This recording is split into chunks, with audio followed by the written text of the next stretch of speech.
Setelah selesai mengemasi tenda dan barang-barang pribadi, kami pun melanjutkan perjalanan menuju Buntut Lutung yang sebentar lagi akan kita jamah. Setelah menempuh perjalanan sekitar setengah jam, kami pun akhirnya sampai di sana. Kami memutuskan untuk tidak berhenti, sebab sedari tadi sudah terlalu sering beristirahat. Kami ingin menghemat waktu supaya lekas sampai di Surya Kencana. Namun sebelum itu, aku memastikan lagi kondisi Indri. "Dri, kakinya gimana?" tanyaku. "Sudah mendingan kok, Rin," ucap Indri. Aku benar-benar bersyukur Indri pulih dengan begitu cepat, meskipun belum sembuh secara sempurna. Namun setidaknya dia sudah mampu mengikuti langkah kami dan tidak terjadi hal buruk terhadap dirinya. Aku terus-menerus mengawasi Indri untuk memastikan bahwa dia baik-baik saja sepanjang perjalanan ini. Kami berjalan dengan pelan menuju Surya Kencana. Saat ini jam menunjukkan pukul 3 sore. Kami harus sudah sampai di Surya Kencana pukul 5 sore. Sebab kami semua ingin menyaksikan keindahan sunset di Surya Kencana. Menurut penuturan banyak orang, Surya Kencana adalah surganya Gunung Gede. Di sana tumbuh begitu banyak bunga edelweiss dan tanah lapang yang begitu indah. Sehingga tidak heran jika tempat itu kerap kali menjadi tempat camp para pendaki Gunung Gede. Selama perjalanan, aku melihat sikap Indri mulai berubah. Indri yang ceria kini berubah menjadi Indri yang benar-benar pendiam. Bahkan perubahan tersebut bukan hanya aku saja yang sadar, melainkan teman-teman yang lain pun menyadari bahwa sikap Indri berubah total. "Dri, kamu gak apa-apa? Kok tumben diem banget?" ucapku memastikan. "Enggak kok, Rin, aku cuma sedikit capek," ucap Indri. "Kalau kamu ngerasa kurang fit atau lainnya bilang ya, jangan cuma diem," ucap abangku. "Iya bang," ucap Indri. Abangku meskipun memiliki sikap yang dingin, namun sejatinya dia memiliki kepekaan yang luar biasa. Sehingga dia akan sadar jika ada hal yang berbeda ataupun berubah dari anggotanya saat dalam pendakian. Gerimis hujan pun mulai membasahi kembali perjalanan kami. Kali ini kami tidak berhenti sebab gerimis tidak begitu besar. Akan tetapi siapa sangka gerimis yang turun menjadi salah satu sebab terjadinya hal buruk di dalam pendakian. Tiba-tiba saja Indri mengeluh rasa dingin yang begitu hebat di tubuhnya. Aku benar-benar khawatir. Mungkin saja rasa sakit di kakinya membuat tubuhnya menggigil begitu saja. Aku pun mencoba menenangkannya. Indri, ini pakai jaketku. Siapa tahu dingin di tubuhmu lekas mereda," ucapku. "Terima kasih ya, Rin. Tubuhku benar-benar dingin," ucap Indri. "Tapi kamu yakin baik-baik aja?" tanyaku. "Jika aku terus berjalan, mungkin saja hawa dingin yang menyelimuti tubuhku lekas hilang, Rin," ucap Indri. "Kalau kamu benar-benar sudah tidak tahan, bilang ya, supaya kita bisa segera beristirahat," ucapku. Hal yang paling aku takutkan yaitu Indri mengalami hipotermia. Sebab di kondisi Indri yang lemah dan cuaca yang berubah-ubah, hipotermia bisa saja datang kapan saja. Akan tetapi aku berharap ketakutanku tidak benar. Teman-teman yang lain pun berusaha menghibur Indri agar dia tidak fokus terhadap rasa dinginnya, melainkan fokus ke hal lain. Sebab jika dia terus diam tanpa berkata apapun, maka rasa dingin di tubuhnya bisa saja terus menggerogotinya. Di tengah perjalanan, ucapan Indri mulai ngelantur. Tiba-tiba saja dia berkata bahwa dia ingin segera pulang dan menikah di gunung. "Aku pengen pulang, Rin," ucap Indri. "Loh, kenapa?" tanyaku. Aku tidak menaruh curiga sedikit pun dengan kondisi Indri. Di sisi lain, dia terus membicarakan hal-hal yang benar-benar absurd. "Rin, di Surya Kencana nanti aku akan menikah," ucap Indri. "Menikah? Dengan siapa, Indri?" tanyaku. "Menikah dengan dia, Rin," ucap Indri. "Ya udah, yang penting kamu lekas sehat ya," ucapku. Aku berusaha untuk tidak menentang perkataan Indri yang tidak masuk akal. Aku berusaha untuk menjaga perasaan Indri. Sementara kami terus berjalan menuju Surya Kencana. Namun Indri terus saja berbicara hal yang tidak masuk akal. Namun aku melihat terlalu bahagia di tiap cerita yang dia lontarkan, sehingga aku tidak begitu menentangnya.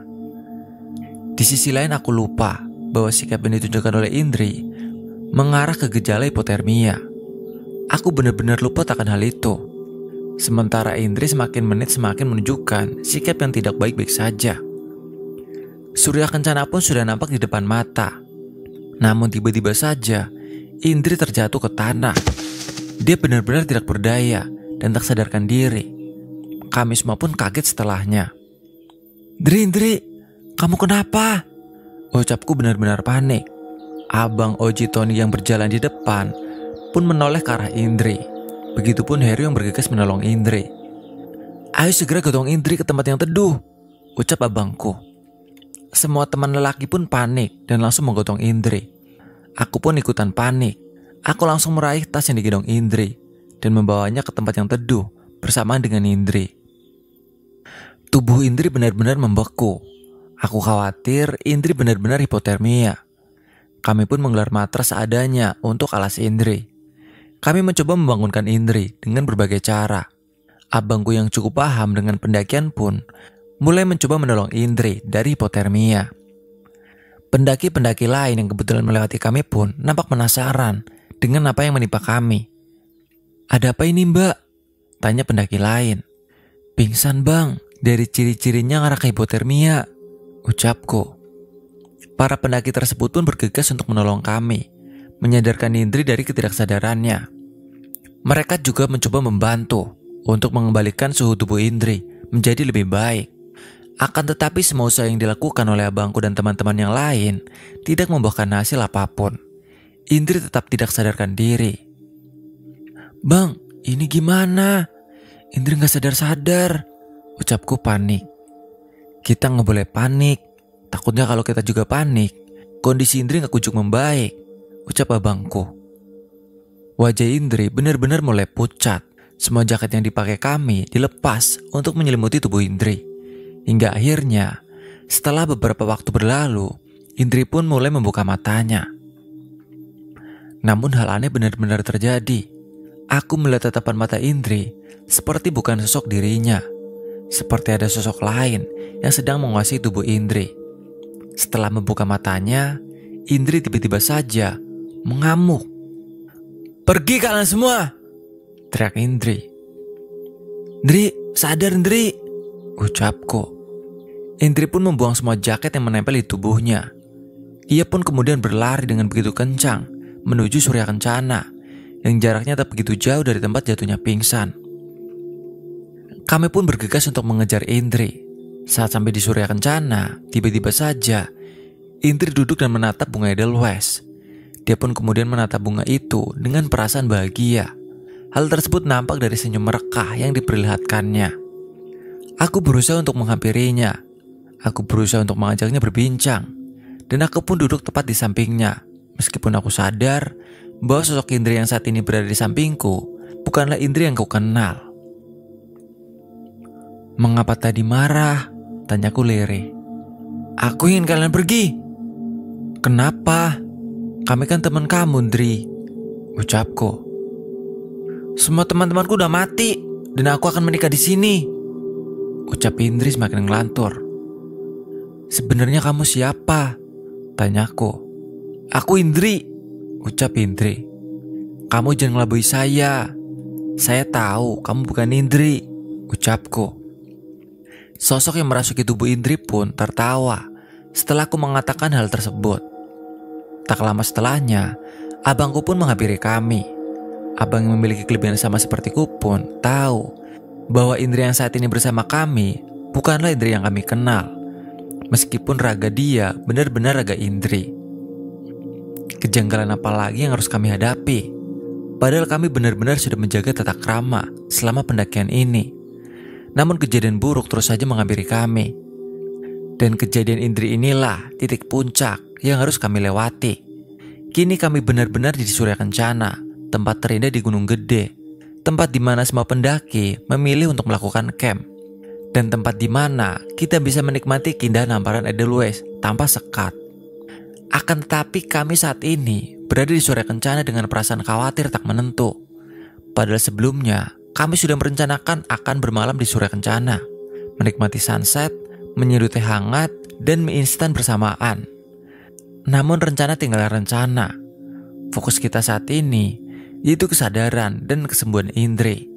Abangku selaku leader dalam pendakian ini pun meminta Oji dan Hero untuk membuat tenda sebagai tempat untuk menyadarkan Indri. Sementara Tony, abang, dan aku masih mencoba untuk menyadarkan Indri yang saat ini dikuasai oleh makhluk lain. Indri terus mengamuk di Surya Kencana, bahkan ia tak segan untuk menghampiri tiap tenda yang ada di sana untuk meminta semua pendaki pergi dari gunung ini. Ia selalu berkata ia akan menggelar pesta pernikahan di Surya Kencana, dan ia tak ingin ada siapapun yang mempersamai pesta pernikahannya, sebab ia sudah memiliki teman lain yang menurutnya lebih baik dari kita semua. "Kalian semua harus pergi dari tempat ini sekarang," ucap Indri sembari menampakkan amarahnya. Semua orang pun keluar dari tendanya masing-masing dan mulai menghampiri kami karena keanehan yang dilakukan oleh Indri. Semua pendaki kebingungan dengan hal yang saat ini terjadi. Bahkan tak sedikit dari mereka yang merasa takut dan khawatir dengan sikap buruk yang ditunjukkan oleh Indri. "Ada apa ini, Bang?" ucap pendaki lain. "Teman saya kerasukan, Bang," ucap abangku. "Ini ada teman saya nih yang bisa ngobatin kerasukan, Bang. Nanti saya panggilkan sebentar ya," ucap pendaki tersebut. "Boleh, Bang. Makasih ya, Bang," ucap abangku. Sementara pendaki tersebut memanggil temannya, aku, abang, dan Tony terus-menerus mencoba untuk menyadarkan Indri. Aku terus berusaha mendekap Indri agar dia tidak mengganggu pendaki lain dan tidak terus-menerus berteriak-teriak tidak jelas. "Ndri, sadar Ndri, sadar, istighfar Ndri," ucapku. "Lepaskan saya, lepas," ucap Indri. "Ndri, sadar," ucapku keras. Indri pun terdiam setelahnya. Amarahnya berubah menjadi sebuah tangisan. Raut wajahnya pun mendadak layu. Meskipun aku dan abangku memiliki kepekaan terhadap hal gaib, namun kami berdua sama sekali tidak mampu untuk menyembuhkan persoalan seperti ini yang sedang terjadi pada Indri. Indri pun terus menangis. Bahkan ia tiba-tiba saja memelukku dan membisikkan kalimat yang membuatku terenyuh. "Rin, aku takut, Rin," ucap Indri. "Indri, kamu benar Indri?" tanyaku. Aku merasa bahwa tangisan itu benar-benar keluar dari jiwa Indri, bukan dari jiwa makhluk lain yang merasuk ke dalam tubuh Indri. "Aku takut sendirian di sini, Rin. Mereka terus memintaku untuk tinggal," ucap Indri. "Mereka siapa? Bilang Indri, biar aku dan yang lain bantu kamu," ucapku. Indri pun kemudian menatapku dengan tatapan yang begitu tajam. Tanpa sadar, aku pun masuk ke dalam dimensinya. Di dalam dimensi itu, aku melihat Indri yang sedang menangis di sebuah tempat yang begitu indah. Banyak mawar putih yang menghiasi tempat itu. Indri berdandan dengan begitu cantik. Gaun putih yang membalut tubuhnya menjadikan sebagai gadis tercantik yang baru saja aku lihat. Aku mencoba menghampirinya. Namun sebelum aku sampai di depan Indri, ada seorang laki-laki tampan yang lebih dulu menghampiri Indri. Kejadian yang aku lihat benar-benar seperti sebuah pesta pernikahan di atas gunung, dengan balutan mawar putih di setiap sudutnya. Di dalam dimensi itu, Indri menatapku dengan tatapan yang sama, seperti saat dia mengatakan bahwa dia sangat takut. Dia berbisik kepadaku, meskipun saat itu jarak kami begitu jauh. Namun anehnya suaranya sangat jelas terdengar. "Ren, selamatkan aku," bisik Indri begitu lirih. Saat aku ingin melangkah ke arah Indri, tiba-tiba saja banyak orang yang menghalangi langkahku, hingga aku sangat sulit untuk berjalan ke arah Indri. Bahkan sosok Indri pun tak nampak di pelupuk mataku, sebab tertutupi oleh banyak orang yang sedari tadi menghalangiku. Tiba-tiba saja ada cahaya putih yang datang menghampiriku dan tak mampu kuhindari. Setelahnya aku pun sudah kembali ke dimensiku sendiri. Aku melihat Indri terus menggenggam erat tanganku, benar-benar erat. Ia benar-benar meminta pertolongan. Tak berselang lama, seseorang yang mampu menyembuhkan orang kerasukan, yaitu teman dari pendaki yang menyapa kami, tiba dan menghampiri kami. Ia bernama Rusli, seorang lelaki parubaya dengan pakaian pendaki lengkap di tubuhnya. Mohon maaf, bisa diceritakan kronologi ceritanya supaya Bapak bisa lekas membantu adik ini, ucap Pak Rusli tersebut. Aku pun menceritakan sedari awal kejadian tersebut berasal dari mulai ucapan Indri yang tidak dijaga dan sikap Indri yang dianggap keliru. Pak Rusli pun kemudian menggelengkan kepalanya, tanda ada sesuatu yang terjadi kepada Indri. Kenapa Pak? Indri bisa sembuh kan? Tanyaku. Sepertinya akan sulit, dia sudah sangat jauh, ucap Pak Rusli. Tolong selamatkan Indri Pak, ucapku memohon. Saya tidak bisa berjanji untuk hal tersebut, ucap Pak Rusli. Aku pun terus memohon kepada Pak Rusli untuk menyelamatkan Indri. Setelah ia berusaha semaksimal mungkin, akhirnya jiwa Indri pun mampu kembali menyatu dengan raganya. Nampak raut lelah ditunjukkan oleh Pak Rusli. Namun setelah ia menarik kembali jiwa Indri yang terpenjara, aku melihat Pak Rusli benar-benar kelelahan. Bapak baik-baik aja kan? Tanyaku lirih. Jangan pedulikan saya, kamu harus perhatikan baik-baik dia, sebab dia tidak akan bertahan lama, ucap Pak Rusli. Maksud Bapak? Tanyaku. Jaga dia baik-baik, ucap Pak Rusli. Setelahnya, Pak Rusli pun kembali ke rombongannya. Sementara itu, Indri pun terlelap setelah menunjukkan perubahan baik pada dirinya tersebut. Kami semua pun bersyukur. Akhirnya kami memiliki waktu yang cukup untuk beristirahat. Saat itu, malam mulai menyapa kami semua. Malam di Surya Kencana benar-benar dingin. Aku sendiri sulit untuk beradaptasi di sana. Namun teman-teman yang lain dengan mudahnya beradaptasi. Aku berharap akan ada malam-malam seperti saat ini di suatu waktu. Sementara Indri pun tak lama sadarkan diri. Wajahnya kini benar-benar pucat. Mungkin Indri kelelahan karena terlalu aktif saat dikuasai oleh makhluk lain. Rin, aku udah gak kuat, dingin banget, ucap Indri. Indri, kamu kenapa? Tanyaku. Udah tahu Rin, tapi dingin banget, ucap Indri. Aku pun kemudian membangunkan semua teman-teman untuk membantu mengatasi sakit yang dihadapi oleh Indri. Indri hipotermia, ucap babangku mengagetkan. Kami pun berusaha sebisa mungkin untuk menolong Indri. Aku tidak ingin dia meregang nyawa di sini. Aku ingin dia pulang dengan selamat dan sehat. Aku ingin dia pulang dengan selamat dan sehat. Dia sudah berhasil melewati semua kejanggalan yang menimpanya. Aku tak ingin kini hipotermia malah merenggutnya. Tolong aku, ucap Indri terus meminta tolong. Sementara aku terus memeluknya dengan begitu erat. Benar-benar situasi yang tidak aku inginkan. Malam pun semakin larut dan Indri tak kunjung sembuh. Sudah berbagai cara kami lakukan, namun tak ada satupun yang berhasil.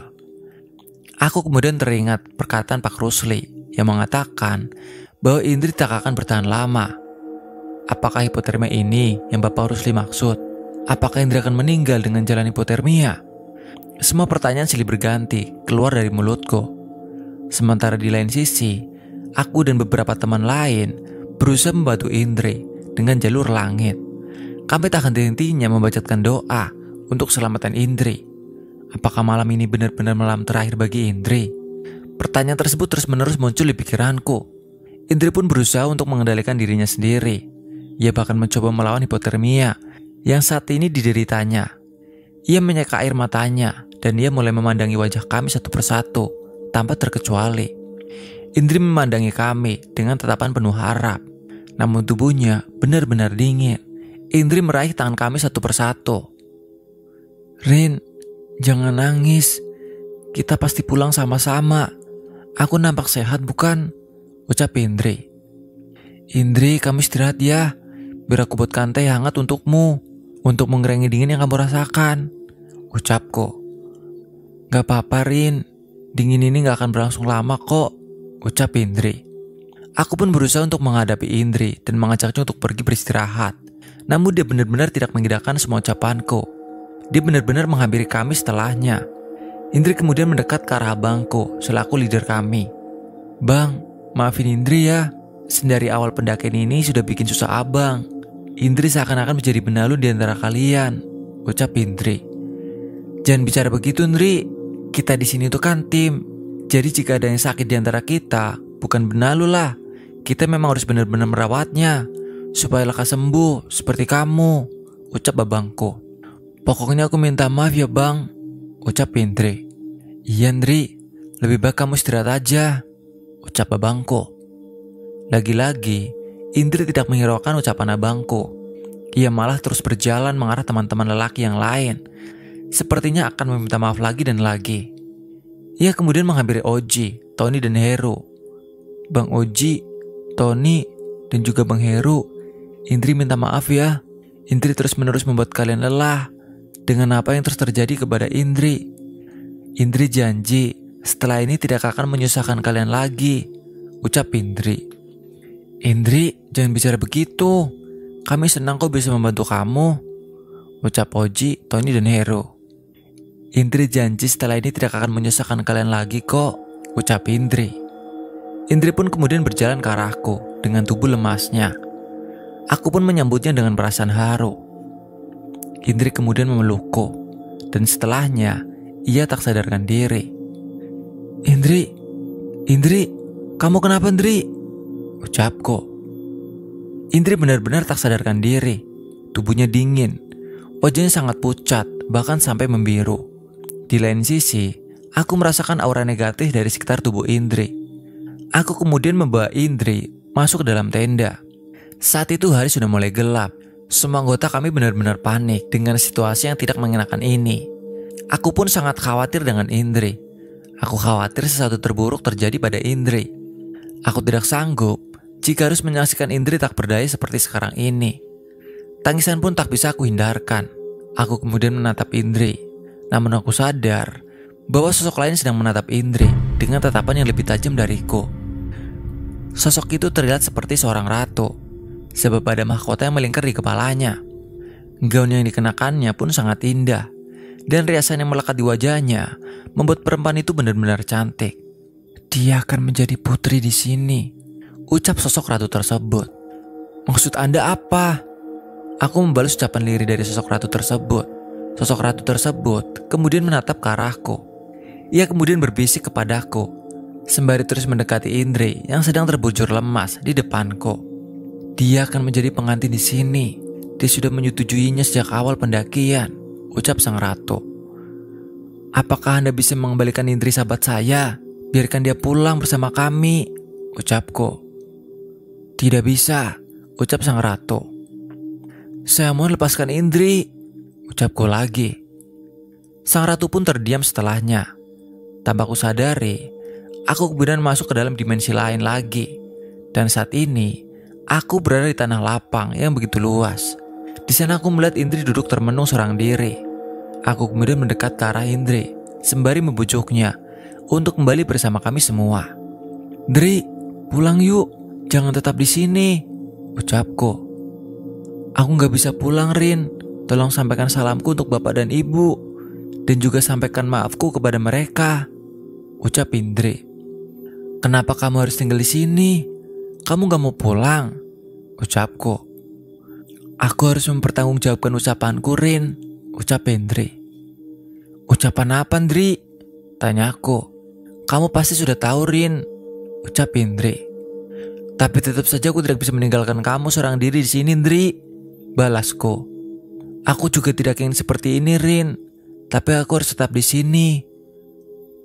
Indri kemudian memelukku dengan begitu erat. Tangisannya pecah, namun ia terlihat tegar dalam menghadapi pelik yang harus dipertanggungjawabkannya. Tanpa sadar, aku pun kembali ke dimensi asalku. Aku melihat kondisi Indri semakin memprihatinkan. Bang, aku tadi lihat Indri. Dia bilang dia akan tetap tinggal di sini, ucapku sembari meneteskan air mata. Lalu apa yang harus kita ucapkan ke keluarganya, Rin? Ucap babangku panik. Apa lebih baik kita bawa Indri turun sekarang sembari digendong, Bang? Setidaknya jika kita sudah lepas dari gunung ini semua akan baik-baik saja, ucapku. Tapi kalau hal buruk terjadi saat turun nanti gimana? Ucap abangku. Setidaknya kita sudah usahain yang terbaik, Bang, ucapku. Abang pun kemudian mengajak Oji, Tony, dan Heru untuk berdiskusi guna menentukan jalan keluar terbaik. Persoalan ini benar-benar tidak bisa dituntaskan dengan gegabah. Harus dipikirkan dengan benar-benar matang. Kondisi Indri semakin menurun. Menurut kalian lebih baik kita turun sekarang atau tetap di sini dan fokus menyembuhkan Indri? Tanya abangku kepada yang lain. Jika kita turun sekarang, apakah semuanya akan baik-baik saja, Bang? Tanya Oji. Aku juga tidak bisa memberikan kesimpulan bahwa semuanya akan baik-baik saja jika melihat kondisi Indri yang semakin menurun. Bahkan saat ini ia tak sadarkan diri, ucap abangku. Kalau kita tetap stay di sini, apa kita bisa mengusahakan kesembuhan Indri, Bang? Tanya Heru. Tentu kita akan tetap mengusahakan kesembuhan Indri, tapi untuk hasilnya aku gak bisa menyimpulkan apapun, ucap abangku. Bang, bagaimana kalau kita mengupayakan dulu kesembuhan Indri di sini, sembari menunggu esok hari tiba? Jika kita turun sekarang dengan kondisi malam, aku sedikit ragu kita akan baik-baik saja sampai bawah. Mengingat jalur pendakiannya tidak mudah, ucap Tony. Sepertinya itu juga bisa kita pertimbangkan. Kalau yang lain bagaimana? Tanya abangku. Kita sependapat, Bang, dengan usulan Tony. Mengingat hari sudah malam, ucap Oji dan Heru. Setelah berdiskusi dan mendapatkan kesepakatan terbaik di antara kami pun kemudian mulai memaksimalkan kesembuhan Indri. Kami membalut tubuh Indri dengan sleeping bag yang kami bawa. Kami juga membuatkan air hangat untuk menghangatkan tubuh Indri. Namun Indri tak kunjung sadarkan diri. Sementara tubuhnya masih benar-benar dingin. Kami semua terjaga dalam merawat Indri. Bahkan untuk sekedar memejamkan mata, kami pun tak bisa. Akhirnya aku pun menyarankan untuk terlelap secara bergantian, agar tenaga yang kami miliki dapat digunakan untuk turun gunung nantinya. Aku tidak ingin karena persoalan ini semua anggota tim jatuh sakit. Lebih baik kita bergantian tidur supaya kita tidak drop, ucapku. Kalau begitu aku sama Heru tidur dulu ya. Nanti setelah beberapa menit kalian bangunkan kami supaya bisa gantian, ucap Tony. Iya Ton, nanti aku bangunin kalian, ucapku. Heru dan Tony pun kemudian tertidur. Sementara aku, Abang dan Oji masih terjaga dan berusaha untuk menyembuhkan Indri. Tangisanku benar-benar tak kunjung usai. Indri adalah satu-satunya sahabatku, dan aku tidak ingin berpisah dengan dia dengan cara seperti ini. Terlebih lagi, dia mendaki karena ajakanku. Aku masih terus berusaha untuk membangunkan Indri. Sementara Heru dan Tony sudah terlelap di tenda yang lain. Abangku dan Oji memilih untuk menjagaku dan Indri dari depan tenda, sembari menenangkan pikiran mereka. Indri, bangun yuk, bangun, ucapku. Aku mencoba mengecek denyut nadi Indri. Meskipun sangat lemas, namun denyut nadinya masih ada. Aku selalu berdoa, semoga dia tetap baik-baik saja. Saat ini, sudah beberapa jam berlalu. Karena kami merasa kelelahan, kami pun tidak sadar bahwa kami tertidur saat menjaga Indri. Kami tertidur dalam posisi duduk. Di dalam lelapku, aku mendengar bisikan yang begitu lirih. Suara itu sangat mirip dengan suara Indri. Rin, malam ini malam terakhirku, ucap bisikan Indri tersebut. Aku pun terbangun dari lelapku. Sementara Indri masih dalam ketidaksadaran. Aku benar-benar bingung. Jika Indri belum sadarkan diri, maka siapa yang sudah membisikkan kalimat tersebut? Aku terus bertanya-tanya dengan diriku sendiri. Aku mencoba keluar tenda dan melihat seisi di luar. Aku hanya melihat Abang dan Oji sedang tertidur sambil duduk. Aku juga melihat raut lelah dari keduanya. Itu artinya tidak ada siapa-siapa saat ini selain kami. Lalu itu suara siapa yang baru saja membisikkan kalimat tersebut? Tiba-tiba saja saat aku berada di luar, tenda yang ditempati oleh Indri bergoyang tanpa arah. Seperti ada sosok yang menggoyangkannya. Aku benar-benar kaget dan berjalan menjauh. Aku mencoba membangunkan Oji dan abangku terlebih dahulu. Bang, Oji, ayo bangun. Tenda Indri goyang-goyang, ucapku panik. Karena mendengar suaraku, mereka pun akhirnya bangun dari lelapnya. Sama sepertiku, mereka pun kaget saat mendapati tenda yang ditempati oleh Indri sudah bergoyang-goyang. Saat itu, suasana Suraya Kencana benar-benar sepi. Hanya tersisa rombongan kami saja. Pendaki lain kebetulan sudah turun terlebih dahulu. Dan ada juga yang naik ke puncak. Heru dan Tony pun terbangun saat mendengar teriakanku. Mereka pun juga panik dengan apa yang menimpa kami. Aku mencoba mengecek tenda Indri. Namun di situ aku tidak melihat siapapun di dalam tenda Indri. Hanya Indri seorang diri yang berada di sana.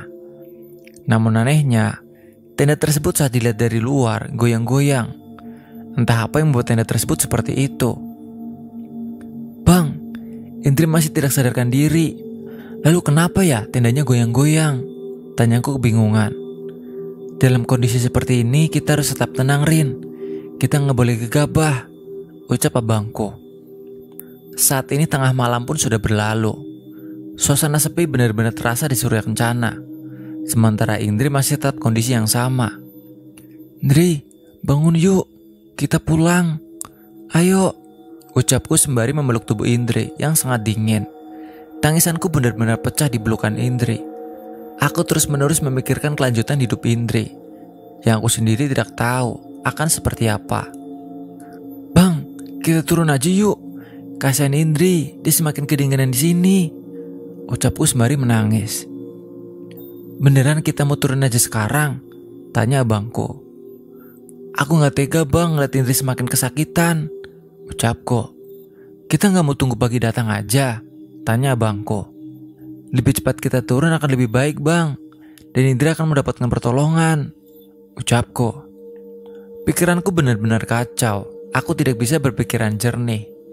Yang aku pikirkan saat ini adalah keselamatan Indri, tidak ada yang lain. Bahkan rasa lelah yang aku rasakan pun tidak sempat aku pedulikan. Aku terus menangis di sepanjang waktu. "Kalau gitu, abang coba hubungi Ranger dulu ya, Dek. Siapa tahu ada sedikit sinyal yang bisa abang gunain," ucap abangku. "Iya bang, cepat ya bang," jawabku. Abangku pun kemudian keluar dari tenda dan mencoba mencari sinyal guna menghubungi Ranger Gunung Gede. Karena jika kami turun tanpa peralatan keselamatan yang lengkap, takutnya kejadian buruk malah akan datang dan memperburuk kejadian yang sudah cukup memprihatinkan. Sementara abangku sedang mencari sinyal untuk menghubungi Ranger Gunung Gede, teman-teman yang lain pun terus menemaniku dan terus mencoba menenangkanku. Mereka semua juga merasa sedih, namun semua usaha sudah kami lakukan untuk menyembuhkan Indri, meskipun hasilnya masih tetap nihil. "Rin, kamu harus kuat demi Indri, jangan nangis terus," ucap Oji. "Tapi aku gak tega ngeliat kondisi Indri yang sekarang. Kalau boleh memilih, aku rela aku menggantikan Indri," ucapku. "Jangan bicara begitu Rin, gak baik," ucap Tony. "Aku bener-bener sedih ngeliat Indri begini terus," ucapku. "Kita doakan saja yang terbaik untuk Indri," timpal Heru. Di sisi lain, abang ternyata berhasil menghubungi Ranger, dan tak lama lagi mereka akan datang dengan peralatan keselamatan yang bisa digunakan untuk membawa Indri turun dari Surya Kencana ini. "Bang, gimana? Mereka bisa dihubungi?" tanyaku. "Bisa Rin, gak lama lagi mereka akan sampai buat bawa Indri. Kita semua harus siap-siap ya. Kalian sanggup kan turun nanti?" tanya abangku balik. "Kami sanggup bang, kita harus bawa turun Indri segera," ucap Heru, Tony, dan Oji. "Kamu gimana Rin?" tanya abang lagi. "Sanggup bang, aku pengen nemenin Indri terus," jawabku. Sembari menunggu Ranger tiba ke Surya Kencana, kami semua pun memilih untuk menunggu dengan menghabiskan logistik yang kami bawa. Terlebih lagi, sedari tadi kami belum mengisi perut kami yang kosong. Meskipun perasaan kami sedang campur aduk, namun aku berusaha untuk tetap tenang dan tetap menyantap makanan yang sudah disediakan untuk sekedar mengisi tenaga. Setelah lama menunggu, akhirnya Ranger pun tiba dan bergegas untuk menolong Indri. Ranger lebih dulu melakukan pertolongan pertama dan kemudian bergegas untuk membawa Indri tanpa menanyakan kronologis kejadian yang terjadi. Hal tersebut dikarenakan kondisi Indri sudah semakin memburuk, sehingga tidak ada waktu lagi untuk melakukan interogasi atau lain sebagainya. "Kita akan bawa teman kalian, dan kalian segera kemas-kemasi semua barang yang kalian bawa, tenda dan lainnya. Setelahnya kalian ikuti kami, jangan sampai tertinggal ya, sebab bisa berbahaya, apalagi hari masih gelap," ucap Ranger tersebut. "Iya bang," ucap abangku. Kami pun berkemas dan kemudian mengikuti mereka tepat di belakangnya. Kami saling menguatkan satu sama lain. Aku pun panik dengan keselamatan Indri. "Pak, apakah teman saya masih bisa diselamatkan?" Tanyaku. Kita usahakan setelah sudah dibawa ya dek. Nanti kita bisa langsung bawa teman adek ke balai pengobatan untuk dilakukan tindakan, jawab sang ranger. Perjalanan menuruni Gunung Gede terasa sangat panjang. Hal tersebut dikarenakan pikiran kami yang semakin kacau. Bang, Indri selamat gak ya? Tanyaku kepada abang sembari menyeka air mataku. Kita doakan aja yang terbaik buat Indri, Rin, ucap babangku. Tapi Ririn takut, ucapku lagi. Udah, ada bang di sini, ucap abangku menenangkan diriku. Singkat cerita, setelah melakukan perjalanan begitu panjang, akhirnya kami pun sampai di pos pendakian awal, base camp Gunung Gede.